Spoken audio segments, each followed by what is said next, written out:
첫 번째는 배지부터 뗍니다입니다. 지난해 11월 망명한 뒤에 어제 첫 공개 행보에 나선 리일규 전 쿠바 주재 북한 대사관 참사가 이 외교관 활동을 하면서 느꼈던 자괴감 등을 아주 가감없이 토로했습니다. 네, 어제 국민의힘 의원들이 만든 연구단체 북한 그리고 통일에서 첫 공식 대외 행보를 가진 리일규 전 참사는 외교관으로서 주재국 국민들이 북한을 바라보는 인식이 최악으로 치닫고 있는데 큰 좌절감을 느꼈다고 했습니다. 이 자리에서 리 전 참사는 북한 외교관들은 외국에 나가서 제일 먼저 하는 게 이 배지부터 떼서 주머니에 넣는 것이다라고 말했는데요. 리 전 참사가 언급한 이 배지는 총상 휘장으로 김일성, 김정일, 김정은으로 이어지는 백두혈통 우상화의 표식인데 북한 주민들은 지위 고하를 막론하고 이 배지를 착용을 해야 합니다. 이어 리 전 참사는 어느 순간부터 북한 해외 파견자들은 노스코리아라고 국적을 밝히는 걸 치욕스러워했다고도 주장했는데요. 직접 듣고 오겠습니다. 외교관들이 나가서 제일 먼저 하는 게 밖에 나가면 이 배지부터 떼서 주머니에 넣습니다. 그리고 우리가 제일 싫어하는 게 뭔 줄 압니까, 여러분? 그 어느 나라 사람인가 물어보는 거 제일 싫어합니다. 코리아라고 말하면서도 야 저거 이제 뒷말이 뭐가 들어오겠구나 알죠? 노스냐 사우스냐. 그때 정말 노스라고 말하는 게 얼마나 막 그 치욕스러운지 모릅니다. 내 국가가 나한테 창피스러울 때 내가 국가에 대한 자긍심이 있겠습니까? 그 국가를 용도하는 사람이 창피스러울 때 내가 충성심이 있겠습니까?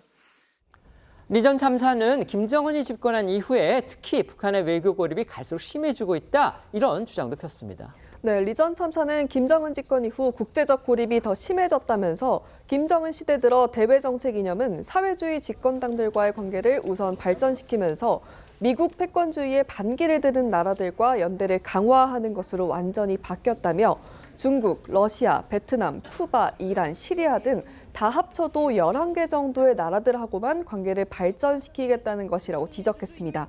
그러면서 김정은 시대의 대외 관계 원칙을 고압 외교라고 표현하기도 했는데요. 리 전 참사는 북한이 6차례 핵실험을 했는데 그중 4번을 김정은이 했다며 김정은은 핵미사일에 집착하면서 어떠한 협상이나 국제 공조도 완전히 무시하고 있다고 했고요. 트럼프 전 미국 대통령이 김정은을 로켓맨이라고 할 정도로 핵에 집착하지 않았냐, 이렇게도 말했는데요. 관련해 리 전 참사 목소리 듣고 오시죠. 핵미사일에 정말 엄청난 자금이 투하된다고 이렇게 사람들이 그걸 아는 순간부터는 여기 거부감을 느끼기 시작하는 거예요. 옛날 그 일제 때를 경험했던 분들 같은 경우에는 옛날 일제 때도 이렇게 힘들지는 않았다.